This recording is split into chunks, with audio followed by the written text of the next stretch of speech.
உட்காந்து அடிச்சோம் வாந்தி தான் வரும். அப்படியா? ஆமா. குடிக்கிறது கூடவா? இப்படி எல்லாம் இருக்கு மச்சான். எந்த இடத்துல உட்காந்து தண்ணி அடிச்சா கிக்கு வரும், எந்த இடத்துல உட்காந்து தண்ணி அடிச்சா சண்டை வரும்னு எல்லாம் எனக்கு கத்துப்படி. நீ வா அப்படி. பெரிய குடியார பையன் தானே. ஆமா, நான் உன் வயித்தை பார்த்தா அப்படி தெரியல. சரி உட்கார்றா. சரி டேய், என்னடா சாப்பிடலாம்? எனக்கு விஸ்கி மச்சி. பிராந்திடா. விஸ்கி மச்சான். டேய் நான் பிராந்தி பிரியன்டா. எனக்கா இன்னைக்கு ஒரு நாள் விஸ்கி அடியே. எனக்கா பிராந்தி சாப்பிட மாட்டியா மச்சி? நம்ம மீட் பண்ணி ஒரு 24 hours கூட ஆகல. ஆமா. ஆனா நமக்குள்ள ஒரு கெமிஸ்ட்ரி ஒர்க் அவுட் ஆயிடுங்க. ஆமா ஆமாண்டா, நீ சொல்றது கரெக்ட். நான் சரக்குனா நீ ஊர்கா. பிரமாதம். சூப்பர் காம்பினேஷன்டா. கரெக்ட்டா.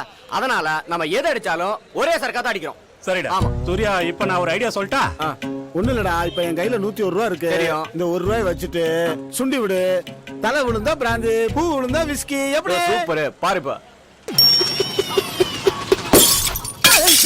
கட்டி சுட்டதடா கை விட்டதடா. அட சண்டால பாவி.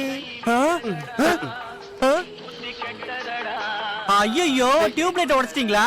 100 ரூபா மொய் எழுதுங்க. இருக்கிறது 100 ரூபாய் தாண்டா. அப்பா அதை கொடுங்க.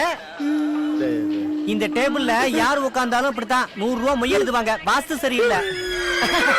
என்னடா மச்சான் இப்படி பல்பு வாங்கிட்டோம்? ஏண்டா ஒண்ணும் தெரியாம மாதிரியே பேசுறியடா. பிராந்தியும் போச்சு, விஸ்கியும் போச்சு, வடை போச்சேடா.